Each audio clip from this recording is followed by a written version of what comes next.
To understand the silence of the marble halls, one must first listen to the whispers that filled them. In the grand, echoing corridors of imperial Rome, history was not written in ink, but in blood and lineage, and no blood was more ancient, more heavy with the weight of destiny, than that running through the veins of Valeria Messalina. Before the scandals, before the statues were toppled and the names chiseled away, there was simply a girl, born into the suffocating velvet of the highest nobility. She was a creature of the old world, a true patrician in an empire rapidly changing hands.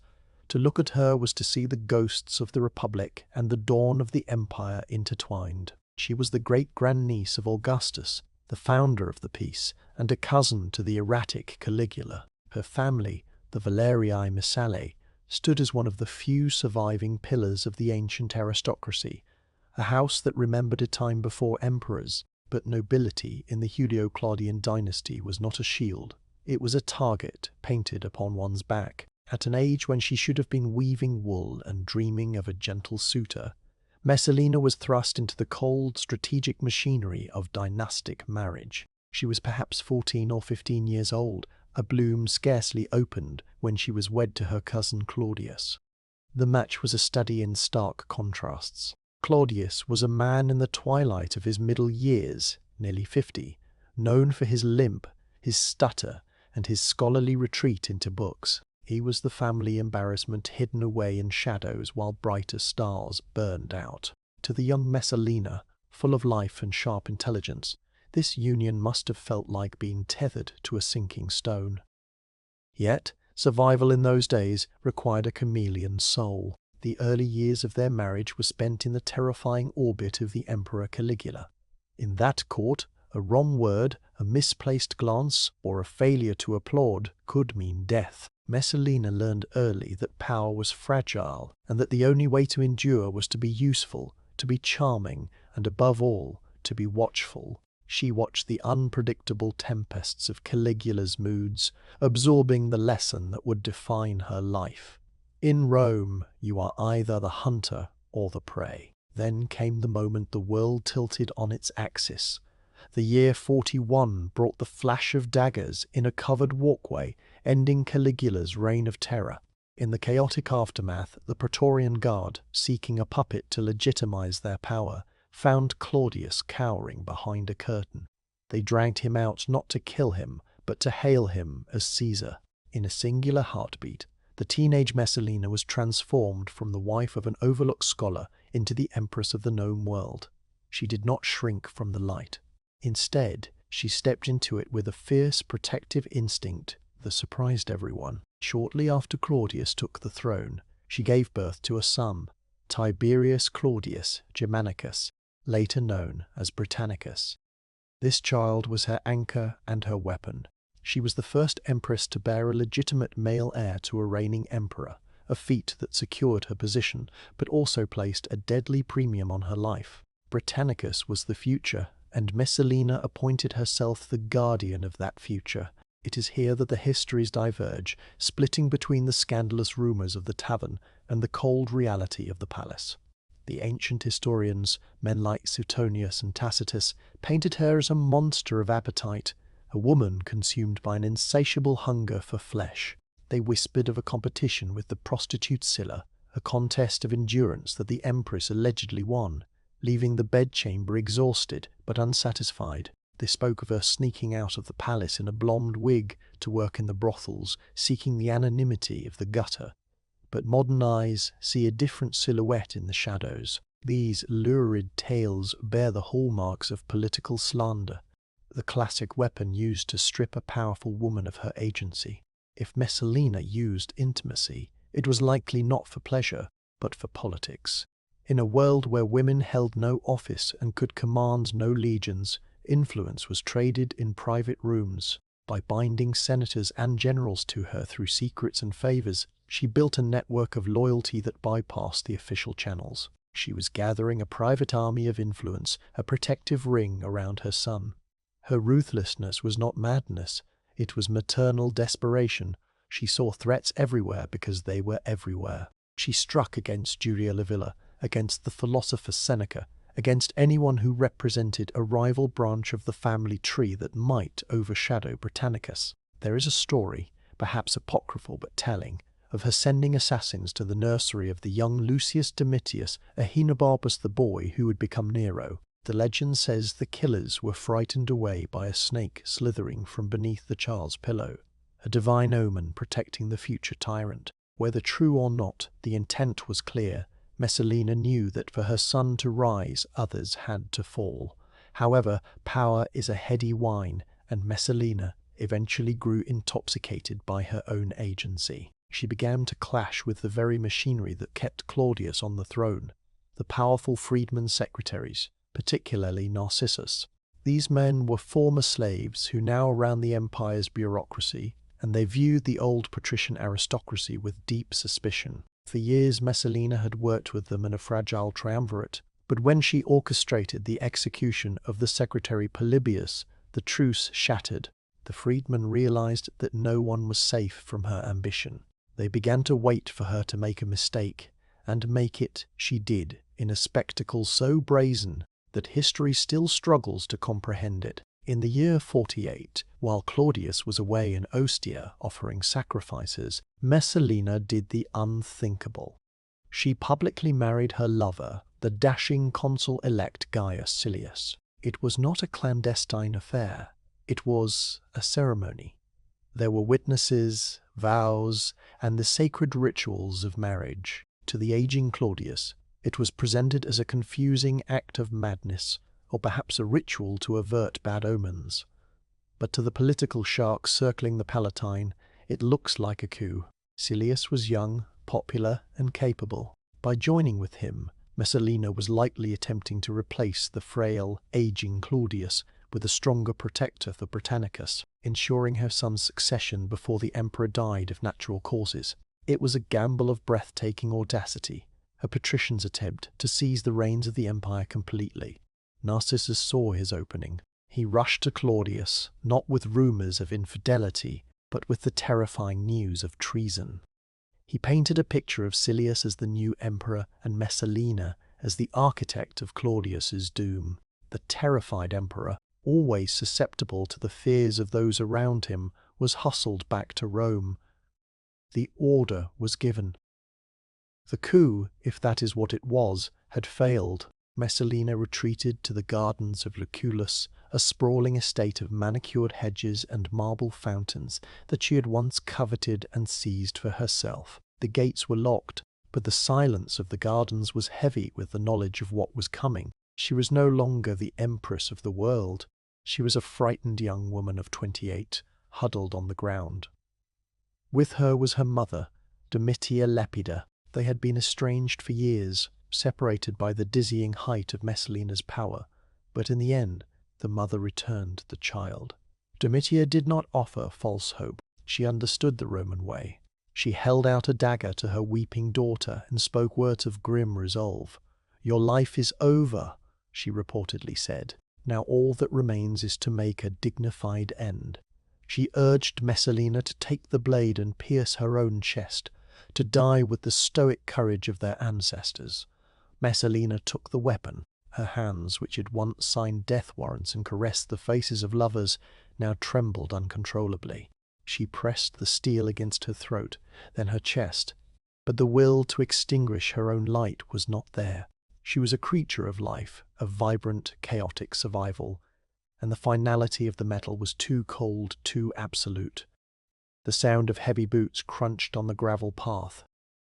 The gates were forced open. A tribune of the Praetorian Guard, accompanied by a freedman, stood over them. There were no speeches, no trials. The freedman hurled insults at the fallen empress, stripping her of her last shreds of dignity with words. But the tribune simply drew his sword. Messalina looked up, frozen in the paralysis of fear. The soldier thrust the blade through her, ending the life of the last great patrician schemer of the Julio-Claudian line. In the aftermath, the Senate decreed damnatio memoriae. Her name was chiseled from inscriptions. Her statues were toppled and smashed into dust, and her coins were melted down. They tried to erase her from history, to leave only the silence where her ambition had once roared. But the silence of the gardens of Lucullus kept its own counsel. As the sun set over the hills of Rome, casting long shadows over the marble fragments of her likeness, the city turned its face away, ready to forget. Yet, in the deep recesses of the palace, a new shadow was already lengthening, for the fall of Messalina had left a void that would soon be filled by a woman even more formidable. A woman who had been watching from the wings, waiting for her turn to play the Game of Thrones. But the stone, once shattered, remembers its original form. While the Senate sought to scrub her name from the architraves and melt her likeness from the silver denarii, the memory of Rome is a deep and stubborn vessel. To understand the tragedy of the woman who died in the gardens of Lucullus, one must look away from the blood-soaked finale and cast their gaze back to the moment the die was first cast. We must rewind the spool of fate, past the scandals and the executions, past the whispers of the forum, to find the girl who existed before the monster was invented. We return to a time when the curtains of the palace did not conceal assassins, but destiny itself. She was born into the purple heart of the world, Valeria Messalina, a creature of high nobility whose veins carried the sacred blood of Augustus himself. To the casual observer of history, she appears only as a caricature of vice. But in the year 38, she was merely a pawn on the most dangerous chessboard in existence. She was young, barely 15 winters old, with skin like alabaster and eyes that had already learned the primary lesson of the Julio-Claudian dynasty: silence is survival. Her lineage was impeccable.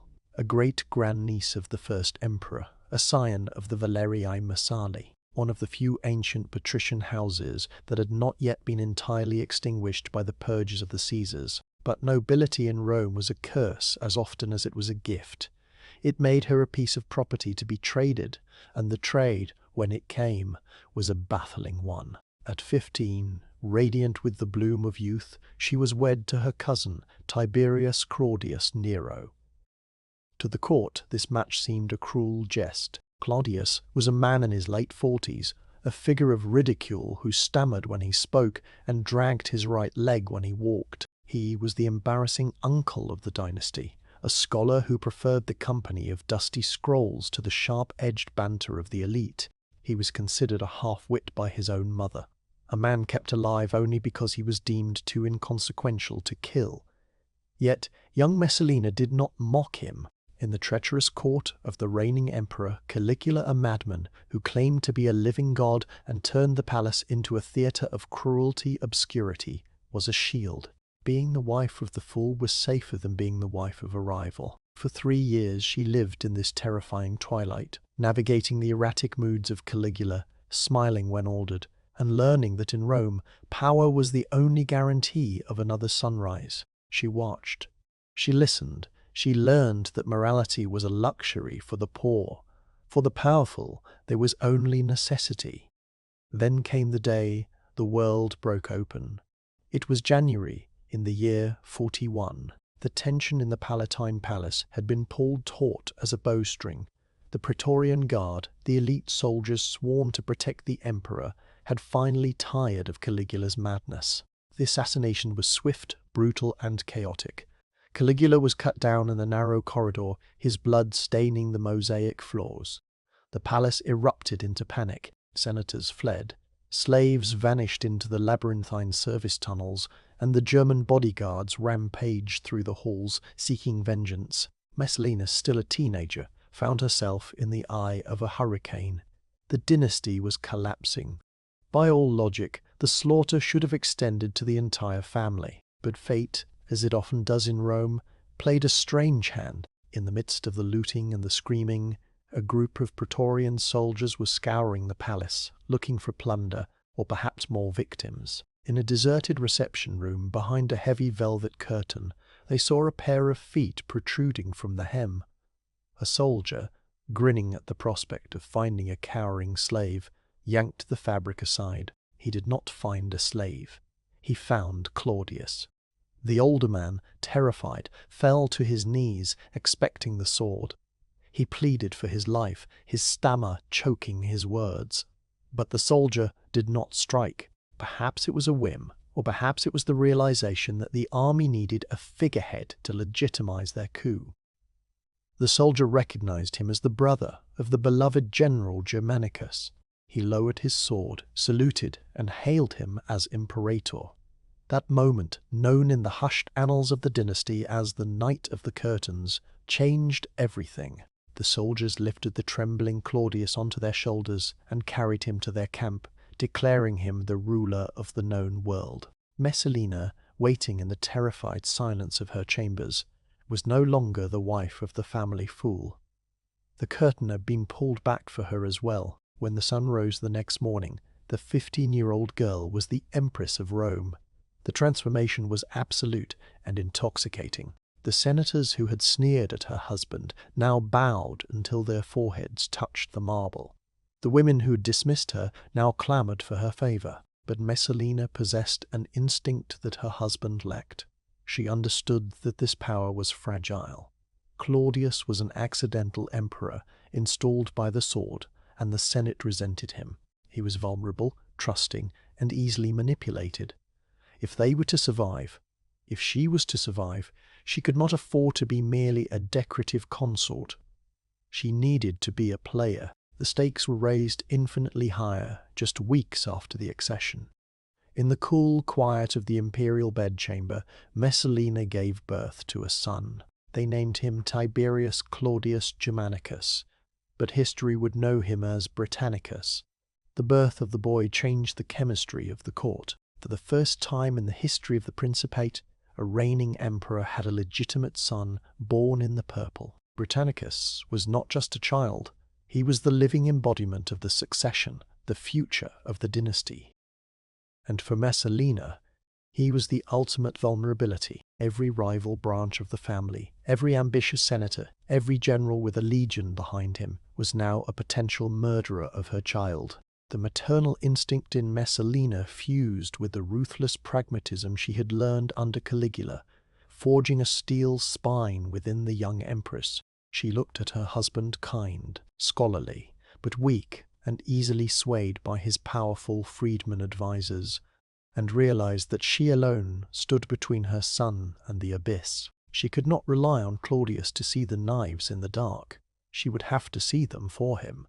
She would have to strike first. It was in these early months that the Scandalous Empress began to take shape, though not born of the lust historians would later accuse her of, but of a desperate, clawing need for security. She began to weave a network of alliances.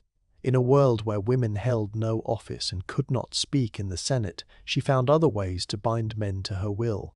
Information was currency, secrets were leverage, and intimacy, whether real or rumoured, was the most binding contract of all. She formed a tenuous triumvirate with Claudius's freedman secretaries, Narcissus and Pallas, former slaves who now effectively ran the empire's bureaucracy. Together they began to prune the family tree. Anyone who posed a threat to Claudius's reign, and more importantly to Britannicus's future, found themselves accused of treason, of magic, or of conspiracy.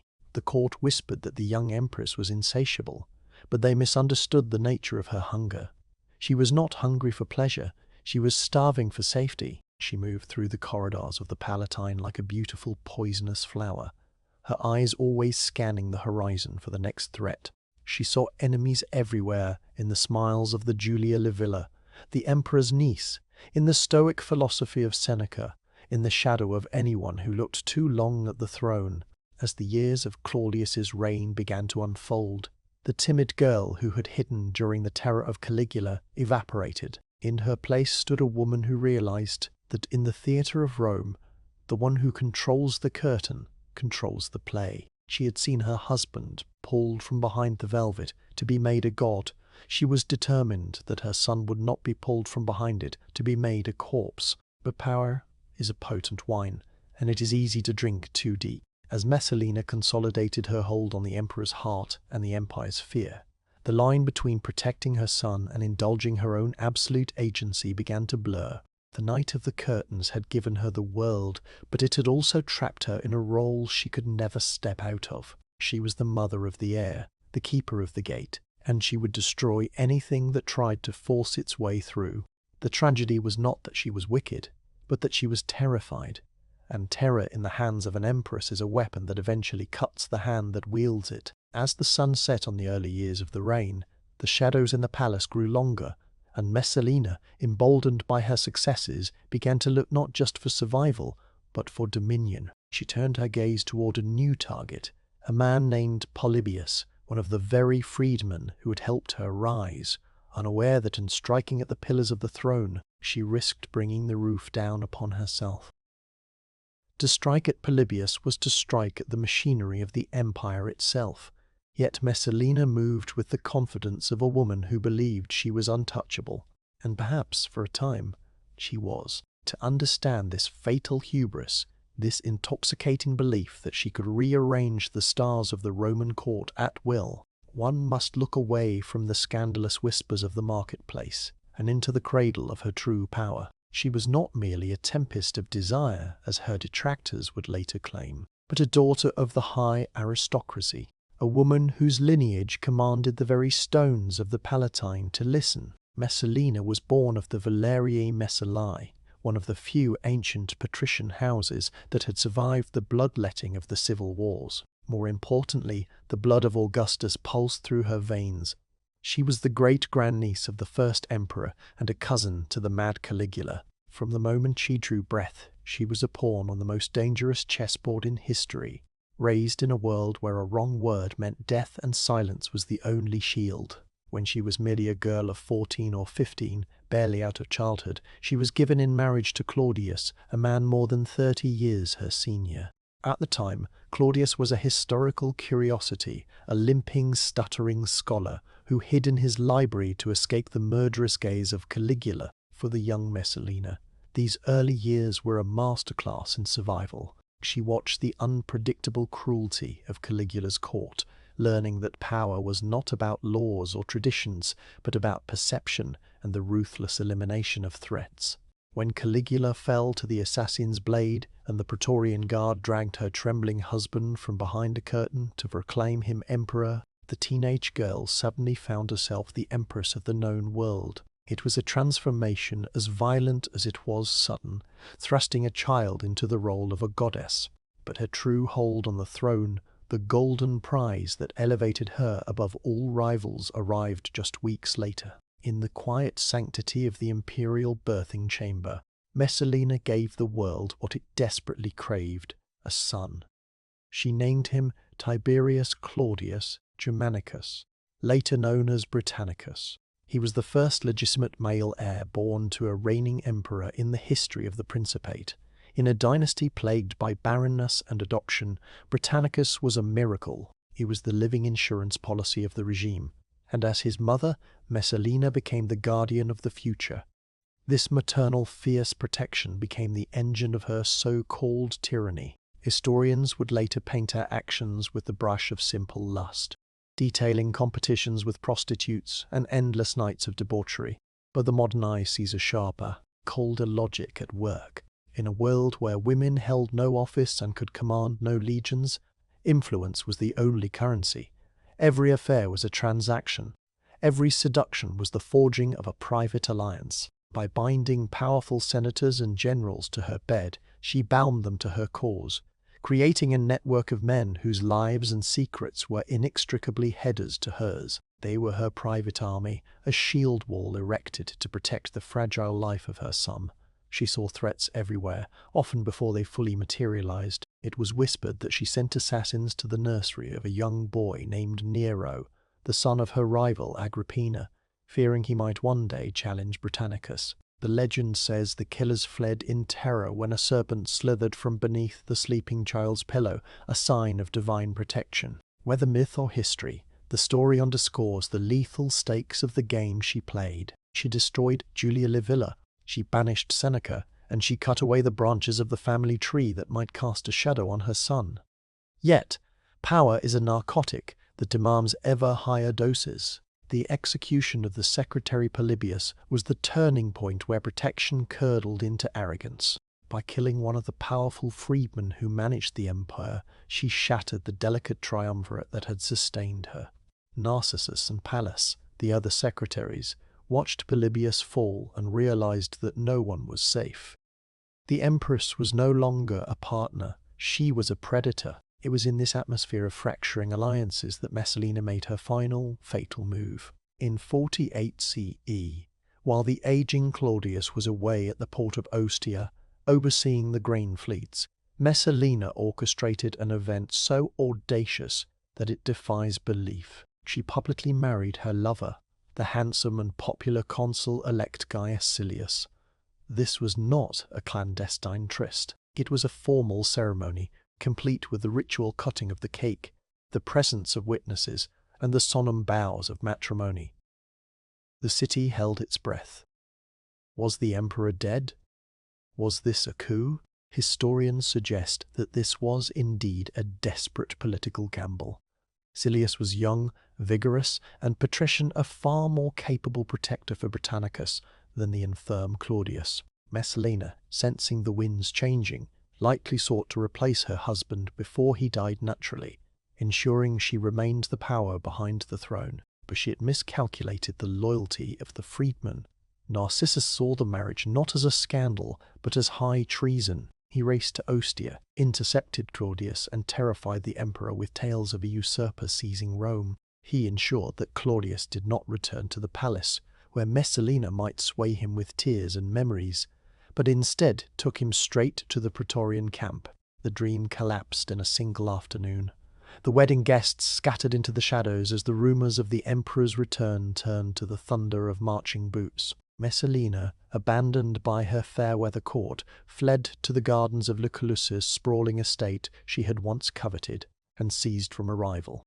There, the golden prize turned to ash. The sun began to set over the manicured hedges and marble statues, casting long, melancholy shadows across the grass. Messalina lay on the ground, her fine silks stained with dust, her body racked with sobbing. Beside her sat her mother, Domitia Lepida. They had been estranged for years, separated by Messalina's ruthless climb, but in the end, blood called to blood. Domitia did not offer false hope. She looked at her daughter, the once powerful empress, now reduced to a frightened child, and spoke with the cold clarity of a Roman matron. "The time for grace is past," she told Messalina, her voice steady amidst the weeping. "Now you must seek only a decent end." She pressed a dagger into Messalina's hand. The implication was clear. Suicide was the only path to dignity, the last remnant of control she could exert over her existence. Messalina took the blade, her hands trembling violently. She pressed the steel against her throat, then her chest. But the instinct for life, the terrifying reality of the void, paralyzed her. She could not drive the metal home. She was a creature of sensation, of vibrant life, and the silence of death was a horror she could not embrace. The sound of heavy footsteps crunched on the garden path. The gates had been breached. A tribune of the guard, accompanied by a freedman sent to ensure the deed was done, loomed over the weeping women. There were no speeches, no final grand declarations. The tribune saw the hesitation, the fear, and the futility. With a grim efficiency, he drew his sword and ran the empress through. The scandalous flame of the empire was extinguished in the dirt of a stolen garden. Claudius, upon hearing the news at dinner, asked for more wine, and never spoke her name again. The Senate decreed, damnatio memoriae, her statues were toppled, her name chiselled from inscriptions, her very existence erased from the public record. But a vacuum in Rome is never left unfilled for long. The fall of Messalina left the position of empress vacant and the aging emperor vulnerable. In the silence that followed the removal of the teenage power player, another woman began to move her pieces across the board. She was older, harder, and perhaps even more ambitious, emerging from the shadows of exile with a son of her own and a burning desire to reclaim her birthright. The golden prize of Britannicus was now unguarded, and the wolf was already at the door. The dust had barely settled in the gardens of Lucullus before the hammers began to swing throughout the city. The execution of an empress was a physical act, a momentary violence of steel against flesh, but the erasure of an empress was a prolonged, grinding labour of stone against stone. In the days following Messalina's death, the streets of Rome echoed with the sharp, rhythmic clinking of chisels. It was the sound of history being rewritten, a methodical chipping away of memory. The Senate, eager to distance themselves from the scandals that had entangled so many of their own sons, moved with ruthless efficiency to enact the damnatio memoriae. This was the Roman state's most terrible non-capital punishment, the condemnation of memory. It was not enough that Valeria Messalina was dead. She had to be unmade. In the Forum, bronze statues that had captured her youthful, enigmatic smile were pulled from their pedestals. They fell with heavy, hollow thuds, their metal faces dragged through the dirt before being melted down to form coins or pipes. Her image dissolved into the shapeless utility of the empire. In the inscriptions that lined the great public works and temples, stonemasons worked tirelessly to gouge her name from the marble. Where the letters of her name had once proclaimed her the mother of the heir and the wife of the Augustus, now there was only a scarred, blank depression in the rock, a rough silence where a person used to be. Up on the Palatine Hill, the silence was of a different quality. It was not the silence of erasure, but of avoidance. The Emperor Claudius, the man who had signed her death warrant with a trembling hand, retreated into a fog of wine and scholarly distraction. He sat at his banquets, staring past the empty couch where she had once reclined, his eyes glazed and unseeing. The historians recount that he would often ask why the Lady Messalina had not yet arrived for dinner, a question that caused the servants to freeze and the freedmen to exchange nervous glances. They would murmur vague excuses or simply pour more wine, allowing the emperor to slip back into the comfortable numbness of his own mind. Whether this was the forgetfulness of senility or a desperate psychological defense mechanism, no one dared to ask. The emperor chose to live in a world where the past few days simply had not happened, where the garden and the sword were merely a bad dream that vanished with the morning light. But while the emperor drifted in a haze, the machinery of the empire could not pause. The vacuum left by Messalina was too vast, too dangerous to remain unfilled. The palace was a living organism, and without a central matriarch, the intricate web of patronage and influence began to unravel. The three powerful freedmen who truly ran the empire, Narcissus, Callistus, and Pallas, knew that a solitary emperor was a vulnerable emperor. Claudius was easily swayed, prone to melancholy, and needed a wife to stabilize his image and, more importantly, to manage the social intricacies of the court. The ghost of Messalina still lingered in the cold hallways, a cautionary tale of what happened when passion was allowed to rule over prudence. The next choice, the freedmen decided, could not be a wild teenage aristocrat. The era of the Dionysian revel was over. The empire required something harder, something colder, something that could withstand the crushing weight of the purple. Thus began the secret deliberations, a quiet war of whispers fought in the antechambers of power. Each freedman had his own candidate, a woman who would owe her position and her loyalty to him. Narcissus, who had struck the killing blow against Messalina, supported Aelia Paetina, a former wife of Claudius whom he had divorced years prior. Callistus championed Lollia Paulina, a wealthy beauty who had once been married to Caligula. But it was Pallas, the astute and ambitious treasurer, who put forward the name that would change the trajectory of the world. He did not look for a docile companion or a harmless beauty. He looked for a titan. He proposed Julia Agrippina the Younger. The suggestion was audacious, bordering on the sacrilegious. Agrippina was Claudius's niece, the daughter of his beloved brother Germanicus. Under Roman law, a marriage between an uncle and his brother's daughter was considered incestuous, a violation of the sacred boundaries of the family. But Pallas argued that these were not ordinary times, and the Julio-Claudians were not an ordinary family. Agrippina was formidable, unlike Messalina, whose power had stemmed from her sexual allure and the manipulation of her husband's affections. Agrippina's power was inherent, carved into her very bones. She was a direct descendant of the divine Augustus.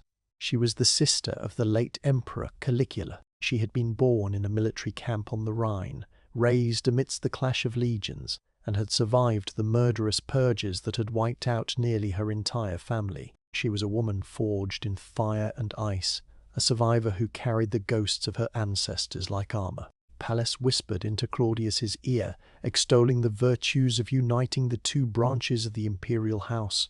To marry Agrippina would be to bring the revered bloodline of Germanicus back to the throne, solidifying Claudius's own shaky claim. It would prevent her from marrying a rival who might use her pedigree to launch a coup. It was a political masterstroke, disguised as a family reunion. Claudius, weary and malleable, listened. The shadow of his brother Germanicus had always loomed large over his life, the golden hero whom Rome had adored, while Claudius had been the limping scholar hidden in the dark. By marrying Germanicus's daughter, he could finally claim a piece of that golden aura for himself. The laws were mere words on parchment. The Senate, cowed and compliant, passed a decree legalizing the union. And so the wolf entered the palace, not with a snarl, but with a regal, terrifying calm. The arrival of Agrippina marked a sudden and violent shift in the atmosphere of the court. If Messalina's reign had been a humid, chaotic summer storm, Agrippina's was the onset of a harsh, disciplined winter. The parties ceased. The wild laughter that had echoed through the corridors was replaced by the hushed tones of serious governance. Agrippina did not view the role of empress as a vehicle for pleasure. She viewed it as a partnership in power. She sat beside Claudius on the tribunal, wearing a mantle woven with gold, receiving foreign ambassadors and dictating policy. It was unheard of for a woman to wield such overt authority, yet she did so with a stern gravity that dared any senator to object. But the true tension of this new regime lay not in the Senate house, but in the nursery. Agrippina did not come alone. She brought with her a son from a previous marriage, a boy of 12 years named Lucius Domitius Ahenobarbus. He was a youth with reddish-blonde hair and an artistic temperament, carrying the blood of both the Julians and the Claudians. To the world, he was just a boy. To Agrippina, he was the sun around which her entire universe orbited. This boy was the rival.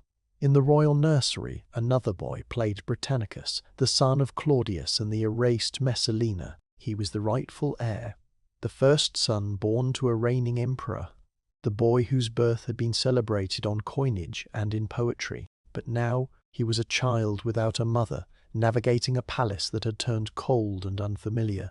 Messalina had killed to protect him, removing rivals to clear his path. Now her protection was gone, and he was left exposed to the gaze of a stepmother whose ambition for her own son knew no bounds. The contrast between the two boys became the quiet obsession of the court. Britannicus was the son of the reigning emperor, but he was also the son of the whore empress, whose name had been chiselled from the walls.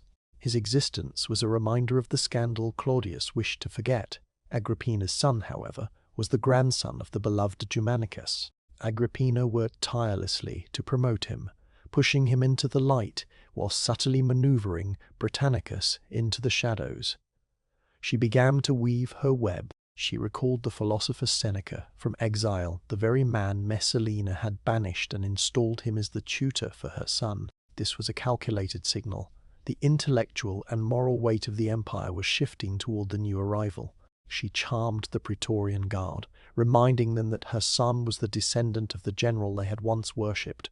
Slowly, methodically, the identity of the boy Lucius was reshaped. He was groomed, polished, and prepared.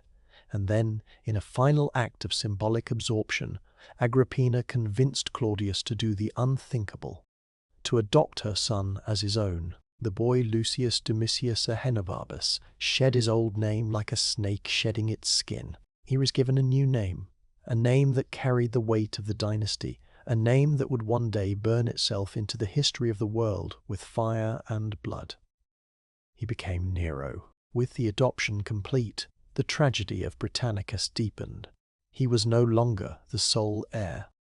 He was now the younger brother, the secondary option, pushed aside in his own father's house. The servants, sensing the shift in power, began to flock to Nero, leaving the son of Messalina isolated in his chambers. The ghosts of the past were gathering, and the triumvirate of ghosts, the memory of Messalina, the legacy of Germanicus, and the spectre of the mad Caligula, seemed to hover over the two boys, waiting to see which bloodline would survive the coming darkness. As the years of Claudius's reign ticked by, the emperor grew older and more infirm, his grip on the state weakening as Agrippina's strengthened. She controlled access to him. She controlled his food. She controlled his decrees. She had achieved what Messalina had only played at, total domination of the Roman world. But there remained one final obstacle.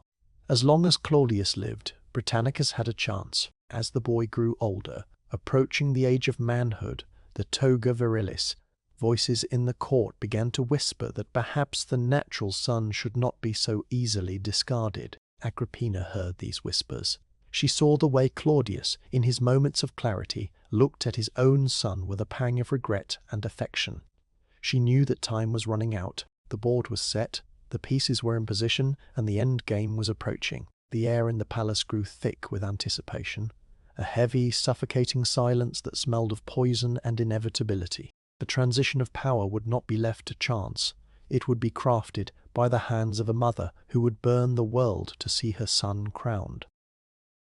To understand the sheer ferocity of the mother who would eventually capture the throne, one must first walk through the shadows of the woman who stood in her way. Before Agrippina could burn the world for her son, she had to survive the one figure who held the power of life and death over the entire Julio-Claudian dynasty. The story of Rome's unraveling does not begin with the triumph of Nero, but with the desperate, terrified, and lethal ambition of a teenage girl named Valeria Messalina. To the historians of her time, she was a caricature of vice, a creature of insatiable appetite who prowled the brothels of the Subura under a hood of disguise. But the truth, buried beneath centuries of scandal and rumor, reveals a tragedy far more complex than mere lust. When we peel back the layers of moral outrage left by the Senate, we find not a monster, but a child, a girl of 14 or 15 thrust into the center of a viper's nest, armed with nothing but her lineage and her beauty. Born into the ancient and illustrious house of the Valerii Messallae, she carried the blood of Augustus in her veins. She was a great-grandniece of the first emperor, a jewel of the old aristocracy. Yet, in the twisted logic of the Roman court, noble blood was as much a death sentence as it was a gift. It painted a target on her back from the moment she drew breath. In a move designed to neutralize her potential political volatility, she was married off while still barely an adolescent to her cousin, Claudius. At the time, Claudius was the joke of the empire, a stammering, limping scholar in his late 40s, hidden away in libraries to avoid the murderous gaze of his nephew, the mad emperor Caligula. For the young Messalina, this marriage must have felt like a sentence to obscurity, a life tethered to a man the world considered an invalid. She learned the art of survival in Caligula's court, a place where a wrong word or a lack of enthusiasm at a dinner party could result in execution. She learned to wear a mask, to hide her fear behind a smile, and to watch the shadows. Then the world shattered and reformed in a single night. In January of 41 AD, Caligula fell to the daggers of his own guards. In the chaos that followed, the Praetorian Guard discovered Claudius trembling behind a curtain and, in a moment of whimsical destiny, declared him emperor. Overnight, the teenage girl became the Empress of Rome. She was suddenly the most powerful woman in the known world, standing beside a husband who was unprepared, easily manipulated, and deeply dependent on her. But Messalina understood what Claudius did not. Power without security is merely a delayed execution. Her vulnerability was compounded just weeks after the accession, when she gave birth to a son, Tiberius Claudius Germanicus, later known as Britannicus.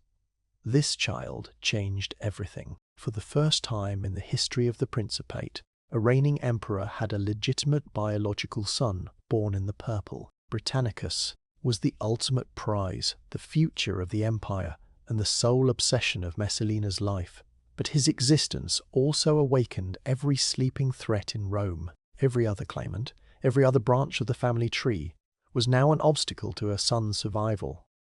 The greatest of these threats lived in the house of her husband's brother. It was a young boy named Lucius Domitius Ahenobarbus the child who would become Nero. He was older than Britannicus, charismatic and supported by a faction of the nobility who saw him as a truer heir to the charismatic Germanicus. Messalina, looking down from the Palatine Hill, saw not a nephew, but a predator in waiting. It is here that history bleeds into legend, where the anxieties of a young mother twist into the myths of the supernatural. The historian Suetonius whispers of a night when the tension broke, and Messalina decided that the only safe rival was a dead one. The story goes that she dispatched assassins to the nursery where the young Nero slept during his midday rest. The orders were clear: strangle the boy in his sleep and remove the threat to Britannicus forever. The assassins crept into the silent room, the air heavy with the heat of the Roman afternoon. They approached the bed where the future tyrant lay dreaming. But as they reached for him, something stirred beneath the pillow. A sudden, chaotic movement arrested their hands. According to the legend, a serpent, or perhaps several, slithered out from beneath the boy's head, hissing and rearing up to strike. Terrified by what they perceived as divine intervention, a sign that the gods themselves were guarding the boy's life, the assassins fled in panic. The attempt failed, whether there was truly a snake, or whether the serpent was merely a sloughed snakeskin found later in the better token Nero would wear in a bracelet for years, matters less than the psychological reality. Messalina had struck and missed, and in the game of empires a missed strike echoes like a thunderclap. The failure hardened her. She realized that relying on shadows and knives was not enough. To protect Britannicus, she needed absolute control over the machinery of the state. She needed allies who were bound to her, not by duty, which could be feigned, but by secrets, which were binding. This desperation paints a different picture of her notorious promiscuity. The ancient sources, written by men who despised her influence, describe her sexual history as a form of madness, a nymphomania that drove her to compete with prostitutes. Pliny the Elder recounts a scandalous, almost certainly fabricated contest, where she challenged a notorious courtesan named Sylla to a test of endurance and won. But modern eyes see a different pattern in her behaviour. In a world where women held no official office, where they could not command legions or speak in the Senate, sexuality was one of the few currencies of power available to them. Messalina did not take lovers for mere pleasure. She took them for leverage. Every senator she brought into her bed was a man whose loyalty she owned. She was building a private army of influence, a network of powerful men bound to her by complicity and favour.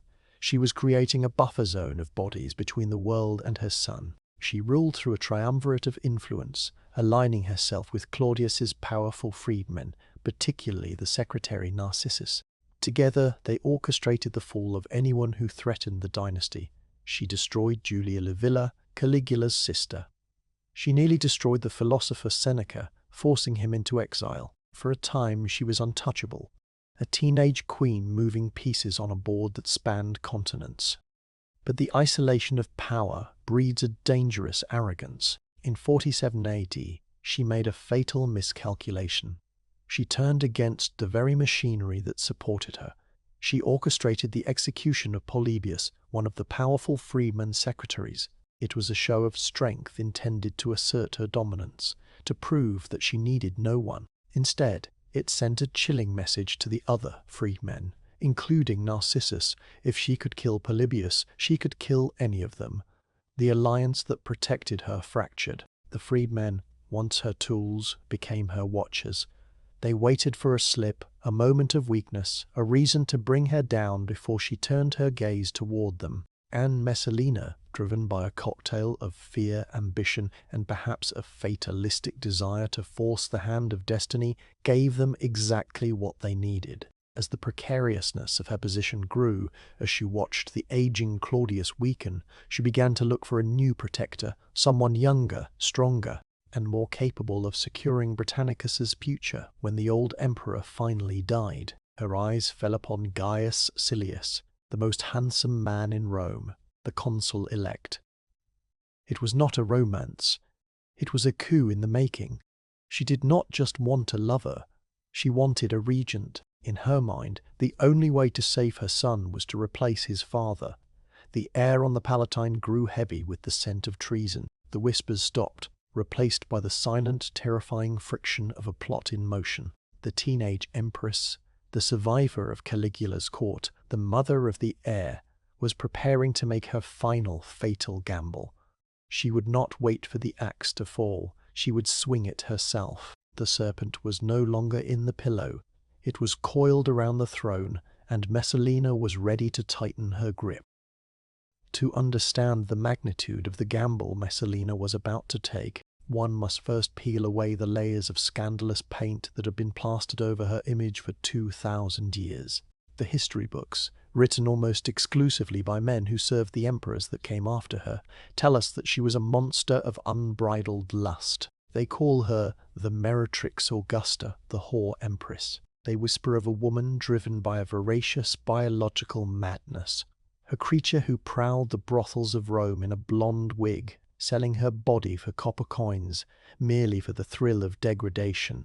The most enduring of these legends comes from the naturalist Pliny the Elder, a story so lurid it has eclipsed the reality of her life. He writes of a night when the Empress of Rome issued a challenge to the city's most famous prostitute, a woman named Sylla.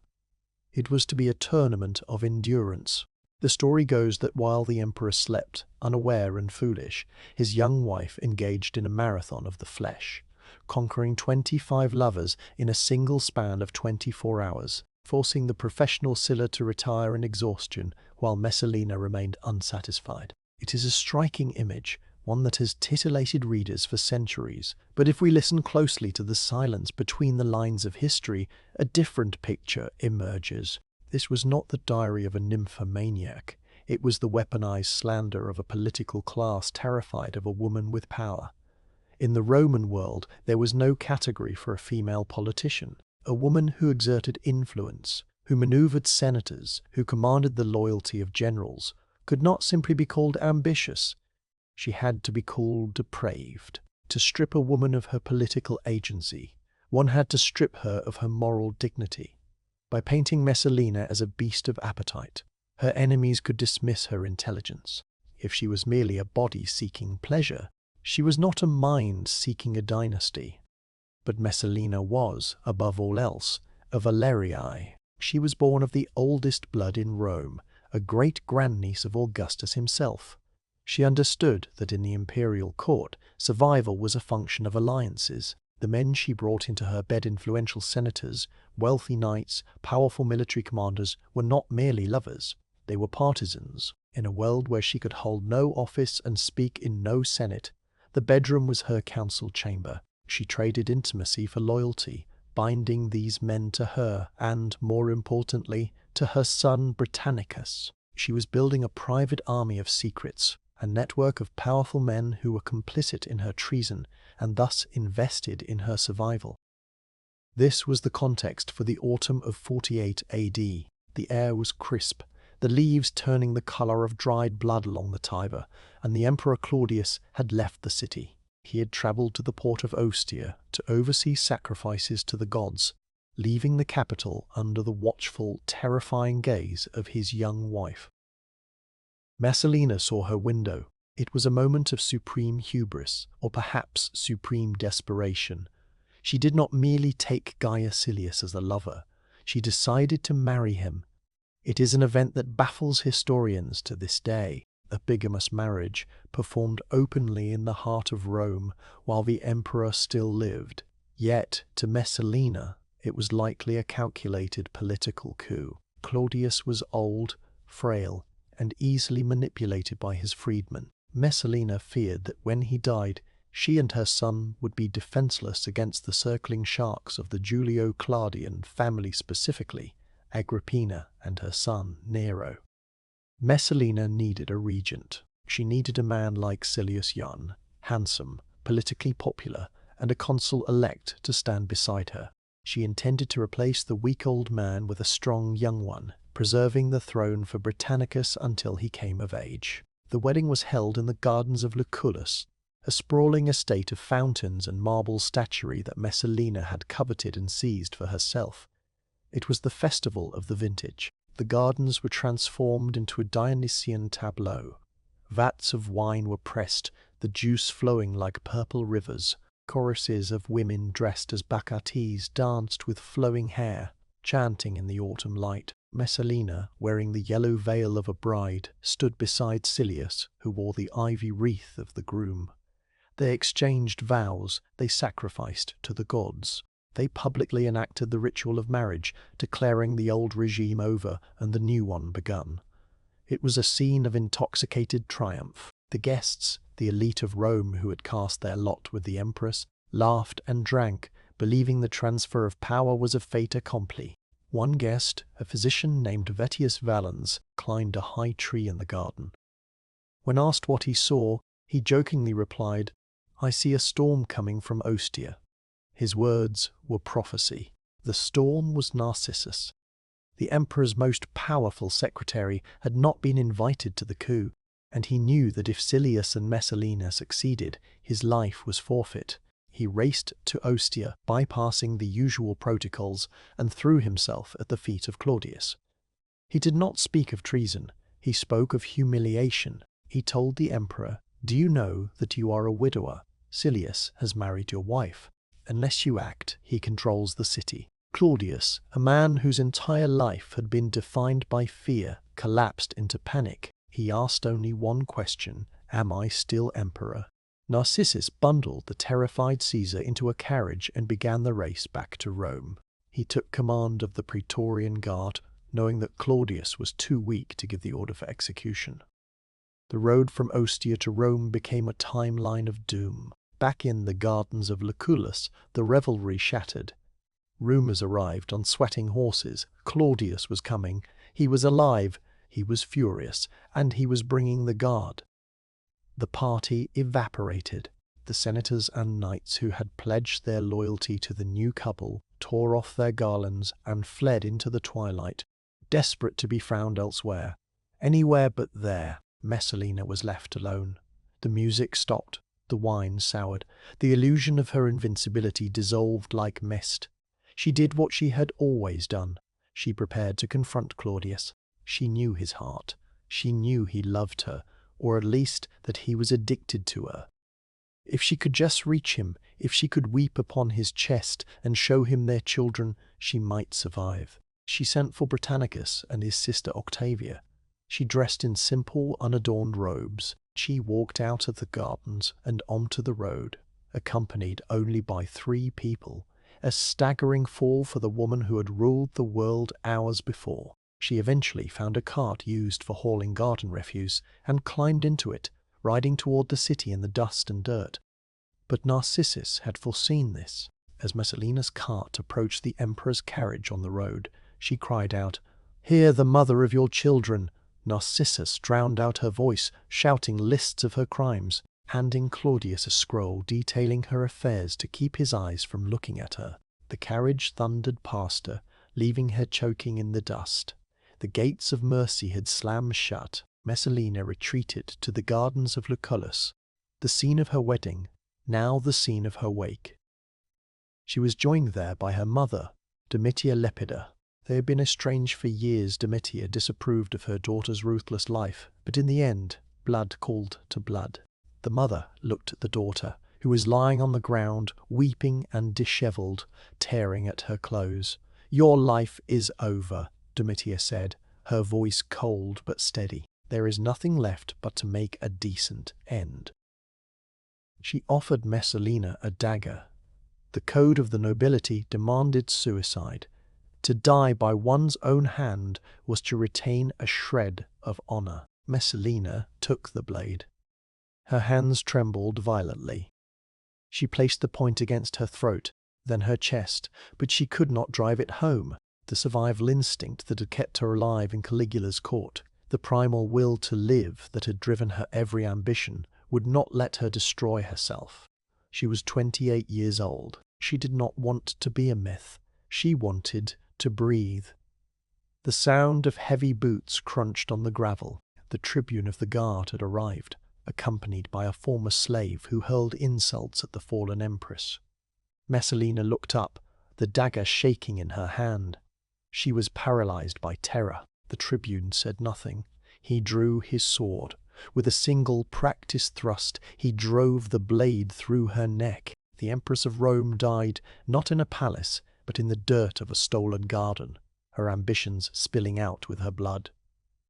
When the news was brought to Claudius, he was at dinner. "Messalina is dead," the messenger said. The emperor did not ask how. He did not weep. He stared at his goblet for a long moment, the silence stretching across the banquet hall. Then he simply held out his cup and said, "Pour me more wine." In the days that followed, the Senate decreed damnatio memorii. Her name was chiseled off inscriptions. Her statues were toppled and smashed. Her face obliterated from the stone memory of the empire. They tried to erase her, to turn her into a ghost, a cautionary tale of female wickedness. But in destroying the woman, they only fed the legend. The mother who killed for her son was forgotten, replaced entirely by the caricature of the whore who challenged a prostitute. Yet the vacuum she left in the palace was vast, and nature abhors a vacuum. The throne was safe for the moment, but Claudius was alone again, and a weak man in Rome is a magnet for the strong. As the servants scrubbed the blood of Messalina from the stones of the garden, the eyes of the city turned toward the next player in the game. From the shadows of exile, another woman was watching. A woman with colder blood and a sharper mind, ready to step over Messalina's corpse to claim the prize she had lost. Agrippina was coming home. To understand the magnitude of the void Messalina left behind, and the ease with which Agrippina would eventually fill it, we must strip away the marble myths and the scandalous whispers of the Senate to witness the final, frantic act of the tragedy itself. The erasure of her name was the final blow. But the fatal wound was self-inflicted, born not of madness, but of a desperate, high-stakes political calculation that spiraled out of control. The road to the gardens of Lucullus, where her life would end, began at the very height of her power, in a moment where the young empress believed she could rewrite the rules of the Principate. We must return to the year 48 AD, when the air in the Palatine was thick with unspoken threats. By this time, Messalina was no longer the trembling teenager of 14 who had been thrust into the bed of the aging Claudius. She was a woman of 28, the mother of the heir apparent Britannicus, and she had spent a decade navigating the viper's nest of the Julio-Claudian court. She had survived by striking first, eliminating rivals before they could strike at her or her son. But the nature of her power was shifting. For years she had ruled as part of an unofficial triumvirate, balancing her influence with Claudius's powerful freedman secretaries, particularly the formidable Narcissus. It was a delicate dance of mutual survival. But as her son Britannicus grew, Messalina's maternal ambition began to eclipse her caution.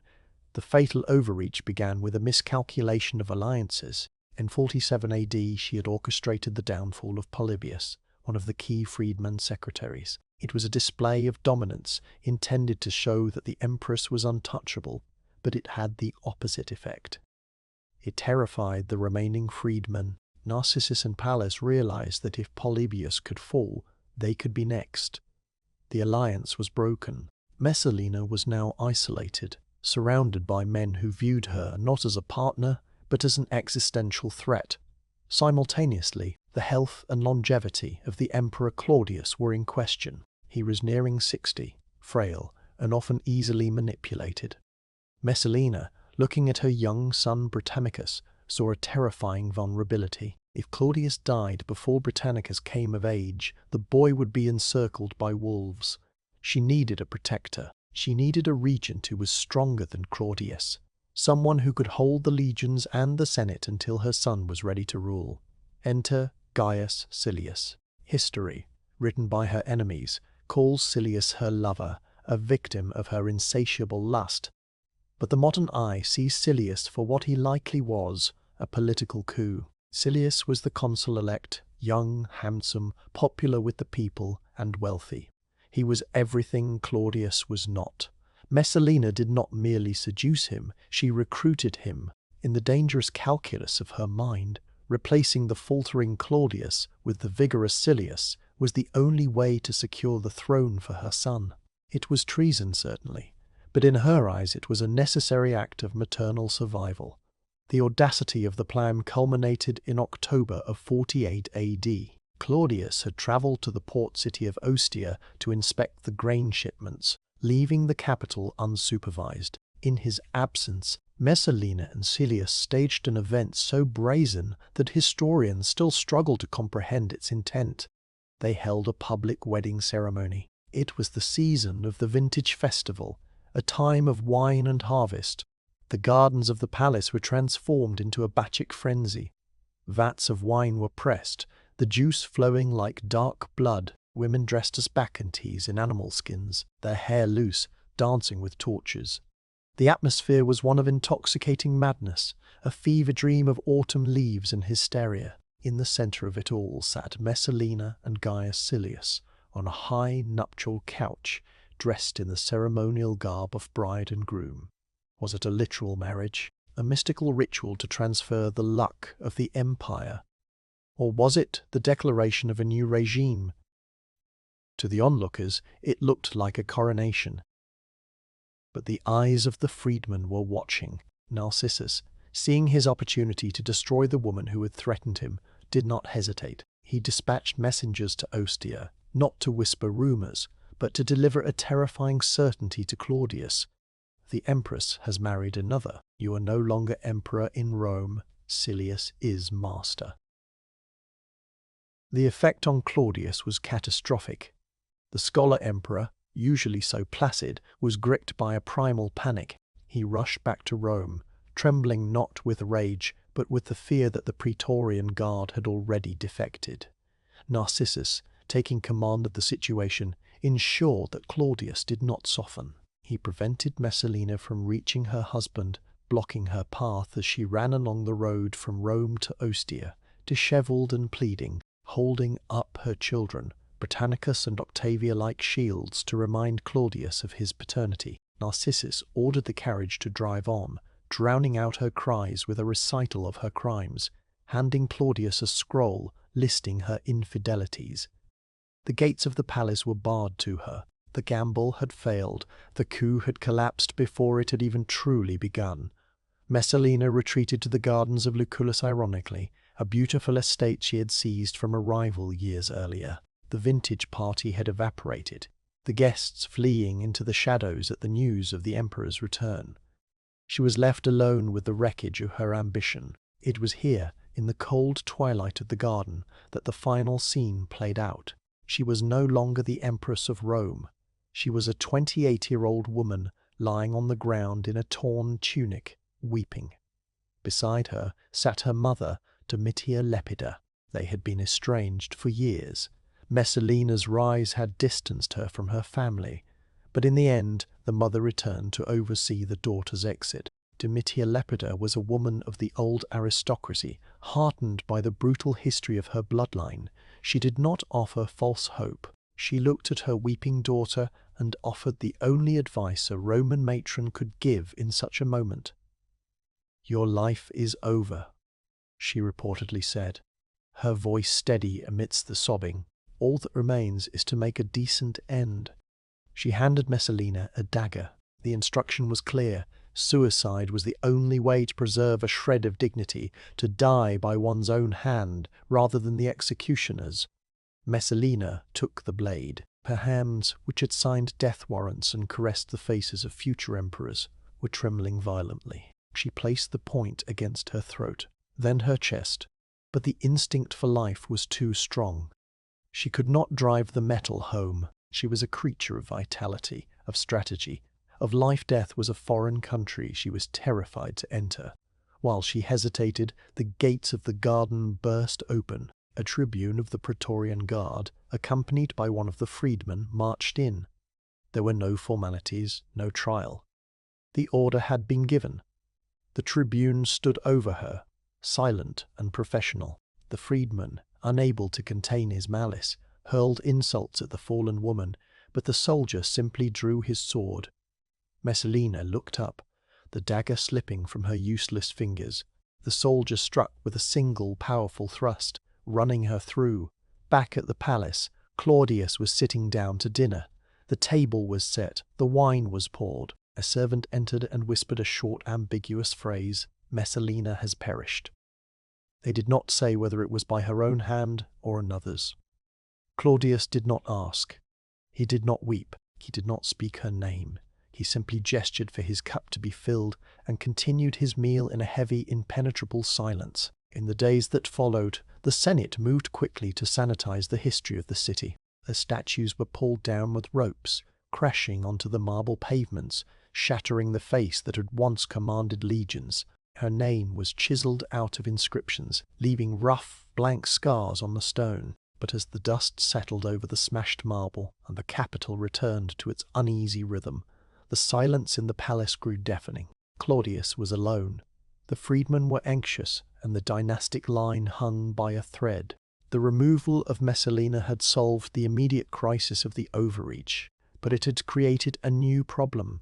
The emperor needed a wife, and Rome needed a mother. And far away, watching the fall of her rival with cold, calculating eyes, Agrippina knew that the stage had finally been cleared. The tragedy of the teenage mother was over. The reign of the matriarch was about to begin.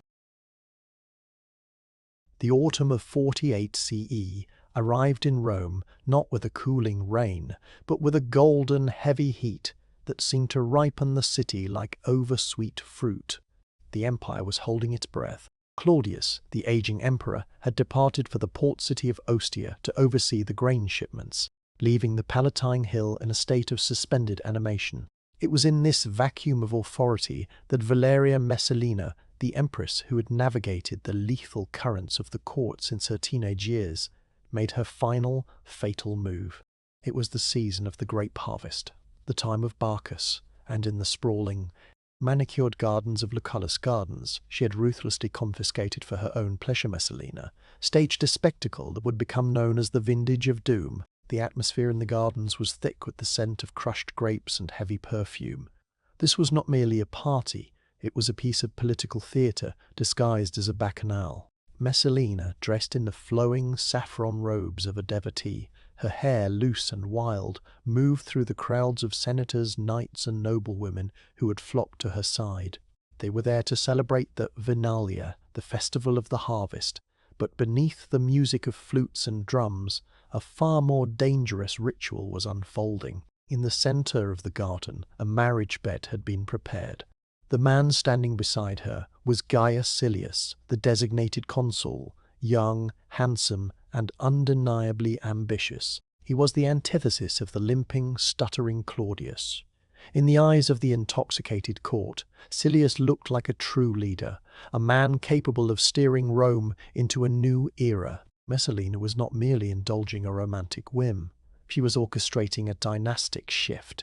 By publicly marrying Silius while her husband was still alive and reigning, she was declaring the old regime obsolete. She was betting everything on the idea that the Praetorian Guard and the Senate, weary of the unpredictable Claudius, would accept a new power couple, the beautiful, noble-born empress and her vigorous new consort acting as regents for the young boy, Britannicus. The wine flowed in rivers. Presses had been set up in the gardens, and the juice of the harvest ran red over the marble stones, a visceral foreshadowing of the blood that would soon wash them clean. The guests, bound to Messalina by secrets and shared complicity, danced with a frantic energy, sensing that they were crossing a Rubicon from which there was no return.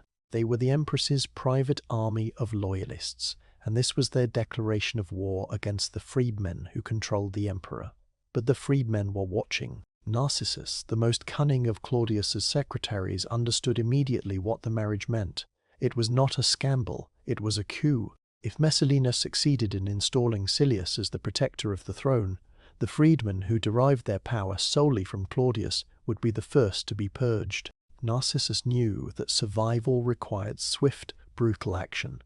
He did not wait for the festivities to end. He dispatched messengers to Ostia, not to whisper rumors, but to deliver a thunderbolt of terror. The scene at Ostia was one of stark contrast to the revelry in Rome. While the gardens pulsed with music, Claudius was tending to the mundane bureaucracy of the grain supply. When the news broke carefully managed by Narcissus through the mouths of two paid courtesans, it shattered the emperor's reality. They told him not just that his wife had taken a lover, but that she had married him, that the people were witnessing the ceremony, and that unless he acted instantly, he was no longer the emperor of Rome. The psychological blow was precise. Claudius, always insecure in his tenure, did not react with the rage of a betrayed husband, but with the sheer panic of a deposed monarch. His first trembling question to his guards was not about Messalina's fidelity, but about his own status. Am I still the emperor? Back in the gardens of Lucullus, the golden light of the afternoon began to fade into a bruised purple twilight. The party was at its zenith when a rumor rippled through the crowd, colder than the evening wind. The emperor was returning. The emperor knew. The transformation of the scene was instant and terrifying. The music died in a discordant screech. The senators and knights who moments before had been pledging their loyalty to the new couple scattered into the shadows, shaking off their garlands and fleeing into the labyrinthine streets of Rome, desperate to distance themselves from the radioactive epicenter of the coup. Messalina was left standing amidst the overturned wine jars and the wilting flowers. The illusion of her invincibility evaporated with the setting sun. She looked around for her army of supporters, but she was alone.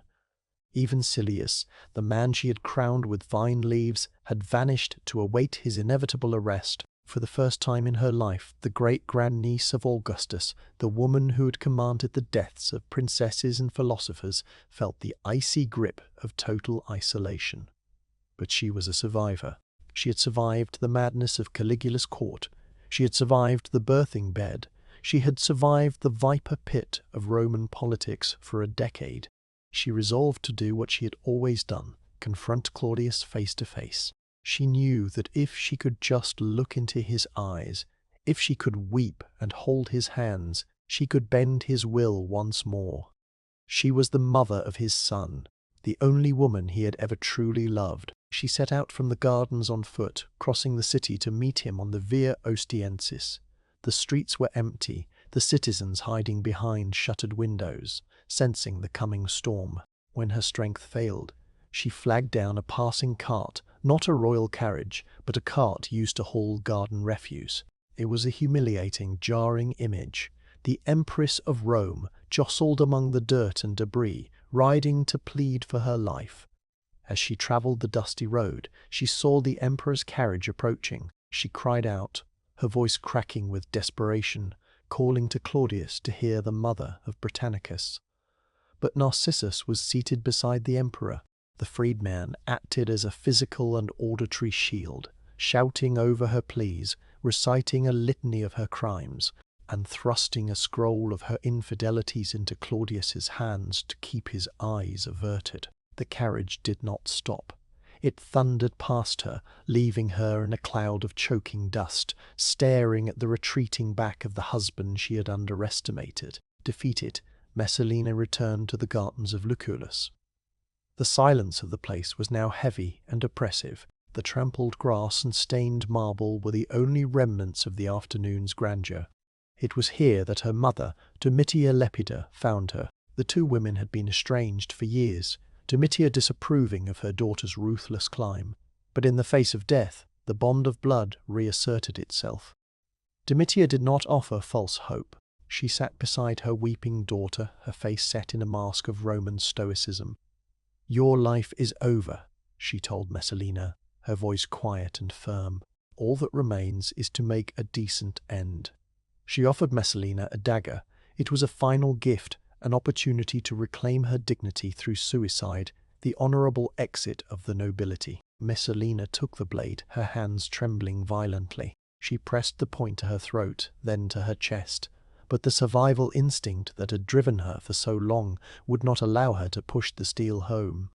She was 28 years old. The concept of non-existence was too vast, too terrifying to grasp. She sobbed, paralyzed by the biological imperative to live, even as the sound of heavy boots crunched on the garden path. The gates burst open. A tribune of the Praetorian Guard, accompanied by a freedman, strode into the garden. There was no trial, no reading of charges. The order had been given. The tribune looked down at the weeping woman with professional detachment. The freedman, unable to contain his malice, hurled insults at her, abusing her in her final moments. But Messalina heard nothing. She looked at the sword in the tribune's hand, the metal gleaming in the torchlight. The tribune did not hesitate. He drew his sword and, with a single practiced thrust, drove it through her chest. The empress collapsed, her blood mingling with the spilled wine of the vintage, the red stains indistinguishable on the cold stone. Her mother, Domitia, watched the light fade from her daughter's eyes, then quietly asked for the body to be left to her. The soldiers departed, their work done, marching back to the palace where Claudius was sitting down to dinner. The aftermath was as swift as it was absolute. When the news was brought to Claudius that Messalina had perished, he did not ask how, nor by whose hand. He sat at his table, his expression unreadable, a void where grief should have been. He gestured to the servant standing nearby, his voice flat and devoid of emotion, and simply asked for his wine cup to be filled. This was the silence that descended upon Rome, a heavy, impenetrable blanket that smothered the memory of the laughing girl who had once thought she owned the world. In the days that followed, the Senate moved with terrifying efficiency to sanitize the history of the city. Her statues were pulled down with ropes crashing onto the marble pavements, shattering the face that had once commanded legions. Her name was chiseled out of inscriptions, leaving rough, blank scars on the stone. But as the dust settled over the smashed marble, and the capital returned to its uneasy rhythm, the silence in the palace grew deafening. Claudius was alone, the freedmen were anxious, and the dynastic line hung by a thread. The removal of Messalina had solved the immediate crisis of the overreach, but it had created a new problem. The emperor needed a wife, and Rome needed a mother. And far away, watching the fall of her rival with cold, calculating eyes, Agrippina knew that the stage had finally been cleared. The tragedy of the teenage mother was over. The reign of the matriarch was about to begin. The dust of the shattered marble had barely settled in the forum, and the echoes of the smashing hammers still seemed to ring in the cool night air. The Senate had decreed that the name of Messalina be carved out of every stone, her face stripped from every coin, her memory dissolved into the wind like smoke from a snuffed candle. To the eyes of Agrippina, watching from the shadows of her own ambition, the stage was indeed clear. The tragedy was over. But history is not a straight line. It is a circle, a serpent eating its own tail. To understand the silence that had fallen over the Palatine Hill, one must first understand the noise that preceded it. One must step back from the wreckage of the end and return to the golden, terrifying brilliance of the beginning. Before she was a ghost, she was a girl. Before she was the scandal of the empire, she was its most precious, perilous prize. The marble fragments on the pavement begin to rise. The dust swirls backward, reforming the smooth cheek, the confident smile, the imperious gaze. The year is not 48 CE, the year of death, but a decade earlier, in the trembling heart of a Rome ruled by madness. To understand Valeria Messalina, one must look past the scandalous whispers of the marketplace and see the blood that ran in her veins, blood that was a deep imperial purple. She was no common beauty who had seduced her way into the palace.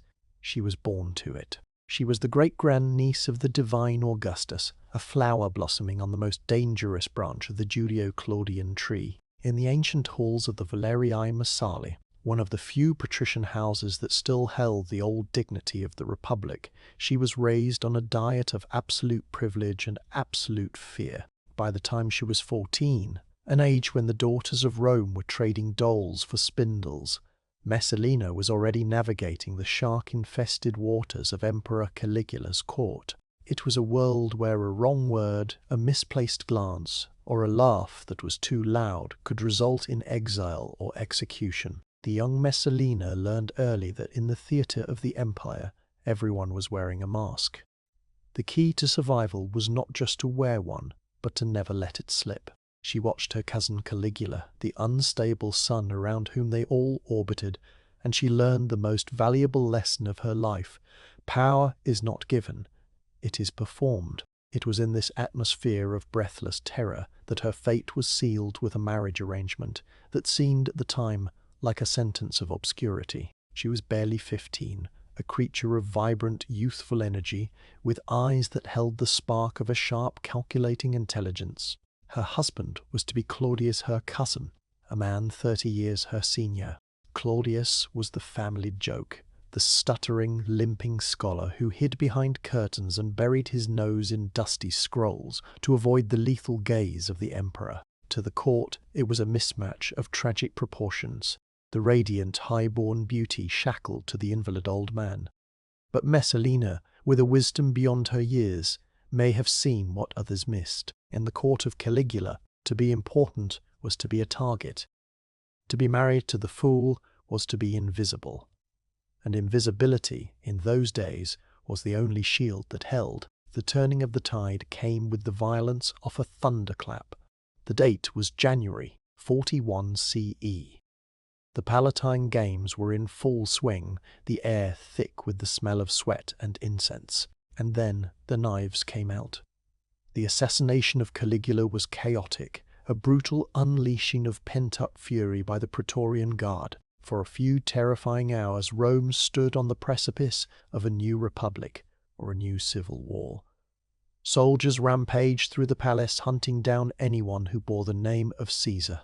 It was the race to Rome, a race for survival that would become a race for the ultimate power. While the Senate debated in the Temple of Jupiter, dreaming of restoring liberty, the Praetorian Guard found Claudius cowering behind a tapestry in the imperial palace. They did not kill him. Instead, in a moment that would change the course of history, they hailed him Imperator, Emperor. And just like that, the teenage girl who had been hiding in the shadows of a political marriage found herself thrust into the blinding light of the throne. The transition was instantaneous and intoxicating.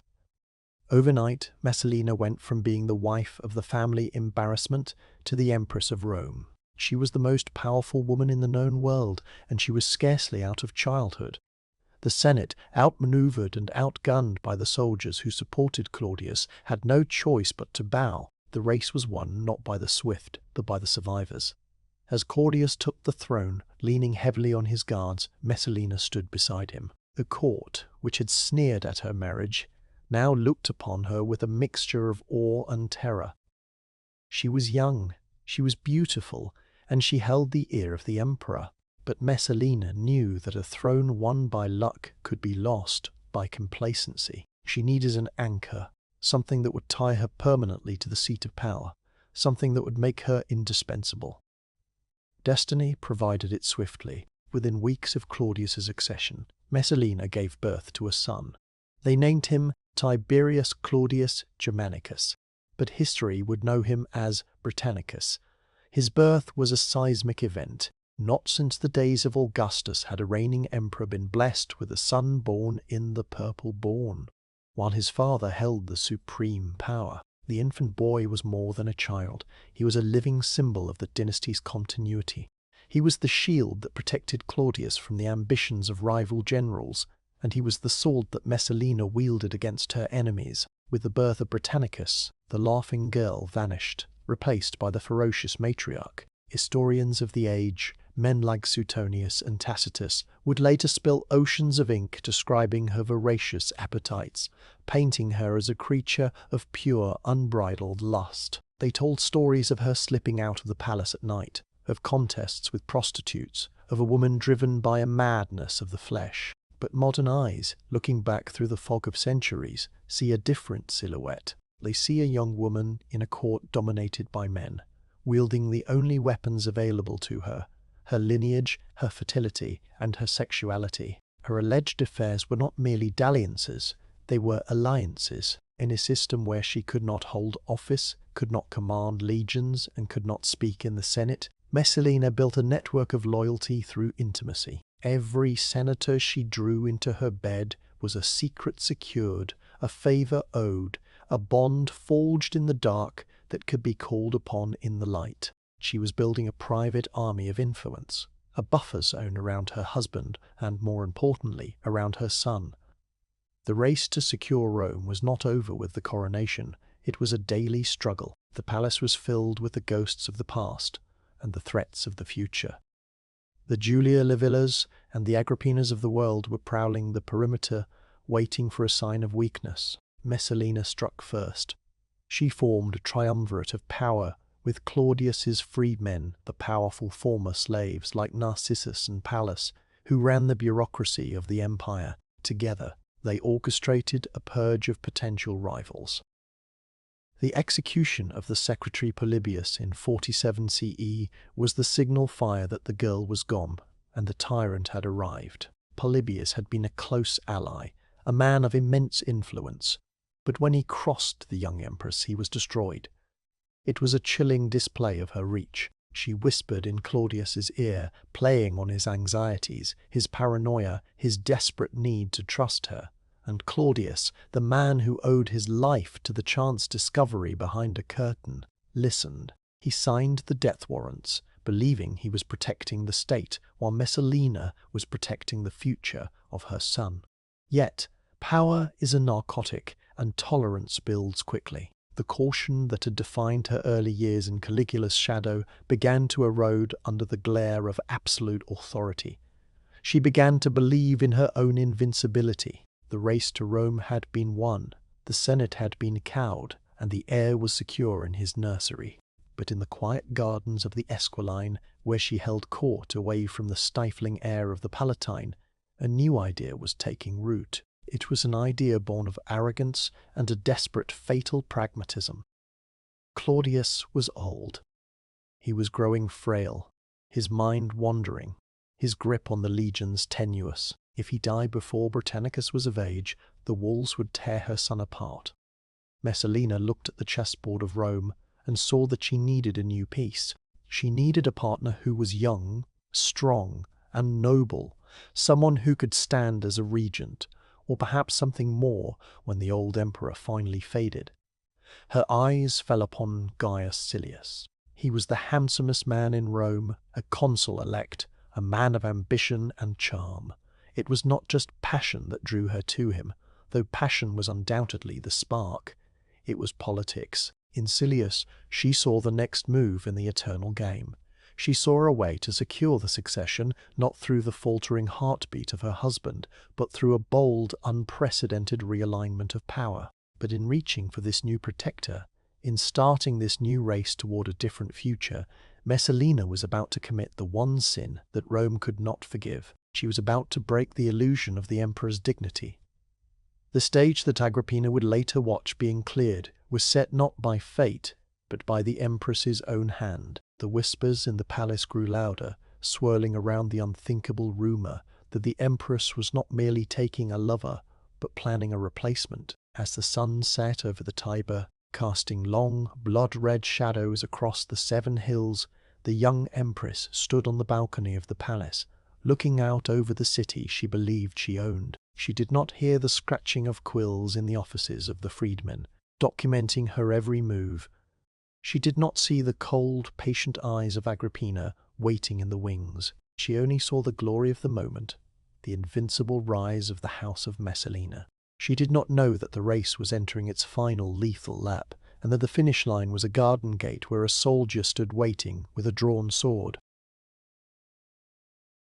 The autumn of the year 48 brought with it a wind that smelled of dried leaves and pressing grapes, a scent that usually signaled the bounty of the harvest, but now carried the copper tang of an approaching storm. In the center of Rome, the air did not smell of caution, but of wine and daring. The young empress, confident in the absolute authority she had wielded since she was a girl of 15, initiated a spectacle that would confuse historians for millennia to come.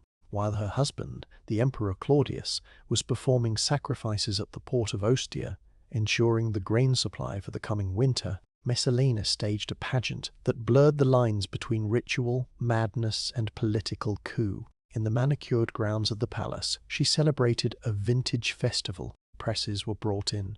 Vats overflowed with juice, and women clad in animal skins danced like bacchantes, their hair flowing loose in the wind. And there, amidst the swirling revelry, Messalina publicly married Gaius Silius. It was not a secret affair whispered in the dark corridors. It was a ceremony performed with witnesses, with the signing of a contract, with the recitation of vows. To the casual observer, it appeared to be the heights of decadent madness. A woman, drunk on power, believing she could have two husbands. But beneath the surface of the wine-soaked celebration lay a cold, hard shard of political strategy. Messalina knew the court was turning against her. She knew the freedmen, particularly the formidable Narcissus, were sharpening their knives. She sensed that Claudius, aging and easily manipulated, was faltering. By marrying Silius, the handsome, noble consul-elect, she was not merely taking a lover, she was attempting to install a regent. She was trying to replace the old, vulnerable emperor with a young, vigorous protector who could secure the throne for her son Britannicus. It was a gamble of breathtaking audacity, a maneuver to seize the empire itself before her enemies could strike. But the eyes of the palace were everywhere. The news travelled down the river to Ostia faster than the current. Narcissus, the emperor's secretary, did not hesitate. He understood that this was the end game. If Silius lived, Narcissus would die. He went to Claudius not with rumours of infidelity, but with the terrifying certainty of treason. He whispered the words that no emperor could ignore, that the marriage had already happened, that Silius was effectively emperor, and that Claudius was a dead man walking if he did not act immediately. The fear that gripped Claudius was total. The historian Tacitus records the emperor's pathetic, repeated question, "Am I still emperor? Is Silius still a private citizen?" Panic, rather than fury, mobilized the Praetorian Guard. The order was given to return to Rome, not to celebrate, but to purge. Back in the capital, the vintage festival came to a jarring, discordant halt. Rumours of the emperor's return swept through the garden like a frost killing the vines. The music died. The dancers froze. The guests, realizing the gravity of what they had participated in, scattered into the twilight, fleeing in every direction, desperate to distance themselves from the house of Messalina. Messalina was left standing alone in the ruins of her party. The illusion of invincibility shattered into dust. For the first time in her life, the gates of influence were slammed shut. She attempted to do what she had always done, to go to her husband, to use the sheer force of her presence, her tears, and the memory of their children to sway him. She began the long walk out of the city to meet him on the Ostian road. It was a pitiable sight. The woman who had ridden in gilded chariots now found herself abandoned by her entourage, forced to climb onto a passing cart used for hauling garden refuse. She rode toward her judgment, shaking with the vibrations of the wooden wheels, the dust of the road coating her fine stobes. When the emperor's carriage finally approached, surrounded by the glitter of Praetorian armor, she cried out. She screamed for him to listen to the mother of his children, but Narcissus sat beside the emperor, a gatekeeper of stone. As Messalina's voice rose, Narcissus shouted over her, reciting a list of her crimes, handing Claudius a scroll detailing her indiscretions to keep the emperor's eyes from meeting hers. The carriage did not stop. It thundered past her, leaving her choking in the dust, the wheels grinding the silence of the road. She had been erased before she was even dead. With nowhere left to turn, she retreated to the gardens of Lucullus. It was a place of bitter irony. Years before, she had destroyed a rival senator to possess these very gardens, coveting their terrace slopes, their marble fountains, and their quiet shaded groves. Now, the garden was no longer a trophy. It was a cage. The sun began to dip below the horizon, and the shadows of the cypress trees grew long and skeletal, reaching out across the lawn like the fingers of the ghosts she had created. She lay on the ground, her chest heaving, listening to the wind in the leaves, waiting for the sound of marching boots. It was here that her mother, Domitia Lepida, came to her. They had been estranged for years, separated by Messalina's ruthless ascent and the scandals that had horrified the older nobility. But in the face of death, the bond of blood reasserted itself. Domitia sat beside her weeping daughter, her face set in a grim mask of patrician stoicism. "Your life is over," her mother told her, her voice steady but laced with a terrible sorrow. "There is no hope now. All that remains is to make a decent end." It was the code of their ancestors. When the game was lost, one exited with dignity. Domitia produced a dagger, its blade gleaming cold in the fading light. She offered it to her daughter, urging her to take control of her final moment, to rob the executioner of his prize. Messalina took the weapon. Her hands, once so steady when signing death warrants or caressing the faces of her lovers, now trembled violently. She placed the point against her chest, then her throat. But the instinct for survival, the terrifying animal vitality that had driven her short life, would not let her press home. She was 28 years old. She was the mother of the heir. She could not believe that the world was truly ending. The sound of the gate crashing open broke the stillness. A tribune of the guard, followed by a freedman, marched into the garden. They found the Empress huddled on the earth, her mother kneeling beside her in quiet resignation. The freedman, a former slave who had risen to power, began to hurl insults at the fallen woman, a stream of vulgar abuse that stripped away her last vestiges of imperial dignity. The tribune said nothing. He simply drew his sword. Messalina looked up, paralyzed by the enormity of the metal and the silence of the soldier. She tried once more to steady the dagger against her own throat, but her will collapsed. The tribune, impatient with the delay, stepped forward and thrust his sword through her, a single, brutal motion that pinned her story to the history books. The sun finally set. The gardens fell silent. Domitia Lepida was left to cradle the body of the girl who had flown too close to the sun, while the soldiers turned and marched back to the palace to report that the deed was done. At the imperial palace, dinner was being served. Claudius sat at his table, the wine poured, the plates laden with delicacies. When the news was brought to him that Messalina was dead, he did not ask how or by whose hand. He did not weep. He stared blankly at the goblet in front of him, the fog of his own confusion protecting him from the sharp edge of grief. He simply gestured for more wine and continued to eat. Days later, he would absent-mindedly ask his servants, "Why has the mistress not come to dinner?" As if her existence had been nothing more than a dream he had already forgotten. The Senate moved quickly to enact the damnatio memoriae. Her name was chiselled off public buildings. Her statues were toppled and smashed into gravel. Her coins were melted down. It was a systematic attempt to erase her from the memory of Rome, to pretend that the teenage empress who had terrified the Senate and commanded the court had never existed at all. But the vacuum she left behind was vast, and a vacuum in Rome never lasts for long.